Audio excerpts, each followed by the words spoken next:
الله صلى الله عليه وسلم أنه سيكون في أمتي كذابون 30 كلهم يزعم أنه نبي وأنا خاتم النبيين لا نبي بعدي اور کما قال علیہ الصلوۃ والسلام. محمد سے پیار کرتے ہیں تیرا احسان ہے مولا، محمد سے پیار کرتے ہیں تیرا احسان ہے مولا، ہماری بخشش کا بس یہی سامان ہے مولا. در شاہ مدینہ چھوڑ دے جنت کے بدلے، در شاہ مدینہ چھوڑ دے جنت کے بدلے، یہ سودا ہم نہیں کرتے ہمیں نقصان ہے مولا. میرے بھائیو دوستو اور عزیز طلباء اور طالبات، سب سے پہلے میں اپنے بہت ہی محترم جناب سر محبوب صاحب اور سر شوکت صاحب اور ان کی ٹیم کا بہت زیادہ شکر گزار ہوں، جنہوں نے اس خدام ختم نبوت کے چھوٹے سے وفد کو اپنے اس ادارے کے اندر آنے کی دعوت دی. تعالیٰ ان کی عمر میں علم میں ترقی عطا فرمائے.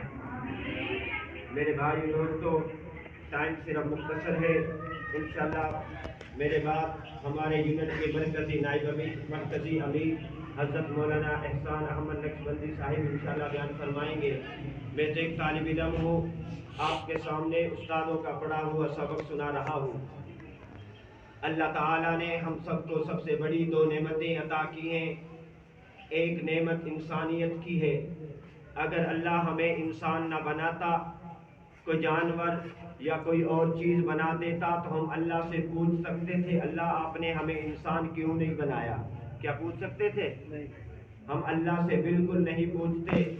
اللہ کا شکر ہے کہ اللہ نے بن مانگے ہمیں انسان پیدا کیا، انسان بنا دیا. کتنی بڑی نعمت ہے. اور دوسری نعمت اللہ نے جو ہمیں عطا کی ہے وہ سب سے قیمتی اور سب سے افضل نعمت ہے. وہ نعمت ہے ایمان کی. کس چیز کی ہے؟ آپ نے بھی ساتھ مل کر بولنا ہے. کس چیز کی ہے؟ ایمان کی. کتنی بڑی دولت ہے کہ اللہ نے ہمیں ایمان جیسی دولت سے نوازا. میرے بھائیو دوستو بزرگوں عزیز طلباء، آپ حضرات کے سامنے میں اپنے سب سے قیمتی ہمارے پاس جو ایمان جیسی دولت ہے اس کی تعارف کروا رہا ہوں. آپ نے دیکھا ہوگا اگر میرے پاس آپ کے پاس کوئی قیمتی چیز ہے یا قیمتی مال ہے، آپ اس کے لیے چوکیدار بھی رکھیں گے، گھر والوں سے بھی کہیں گے آپ نے اس کی حفاظت کرنی ہے. کیوں؟ میرے پاس بہت قیمتی چیز ہے، قیمتی مال ہے.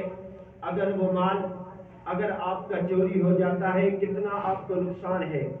میرے بھائیو دوستو اسی طرح ایمان والی دولت ہمارے پاس کتنی قیمتی دولت ہے.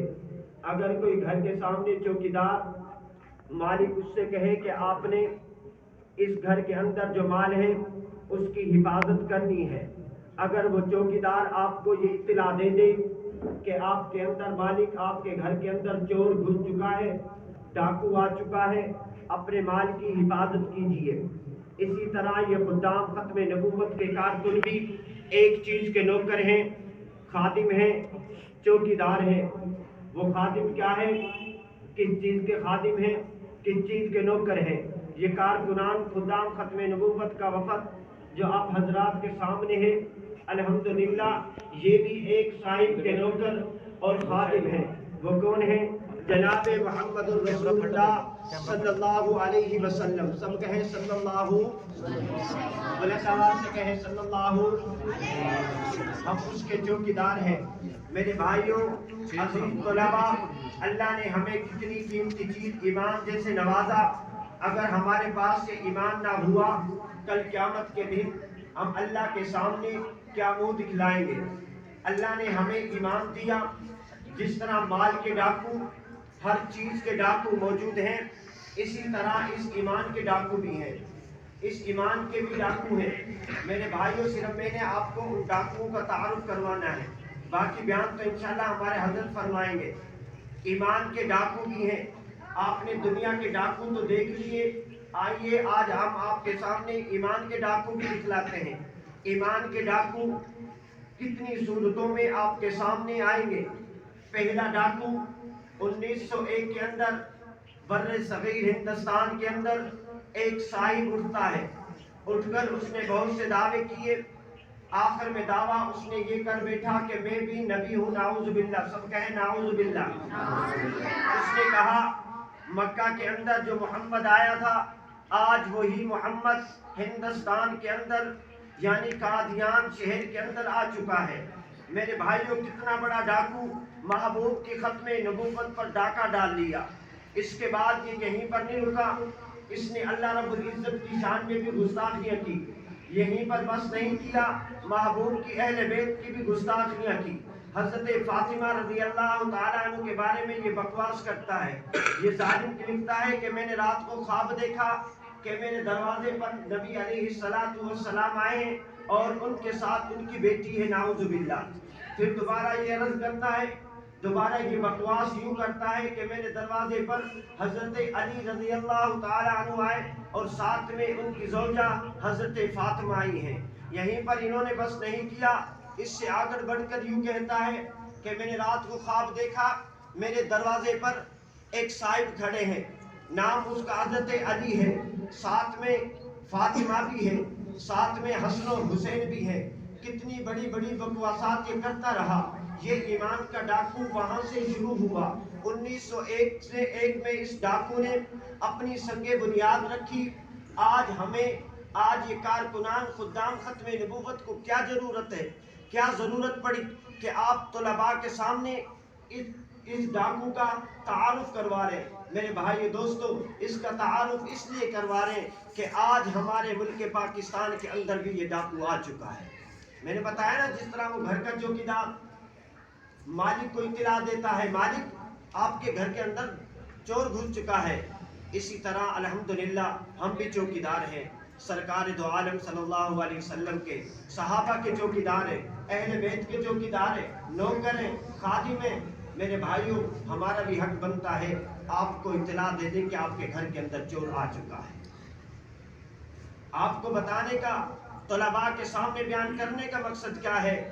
مقصد یہ ہے کہ آپ نے یہاں سے پڑھ کر باہر جانا ہے، شہروں میں جانا ہے پڑھنے کے لیے، کالج یونیورسٹیوں میں جاؤ گے، وہاں پر ان ظالموں نے اپنے جال بچھا رکھے ہیں۔ شکار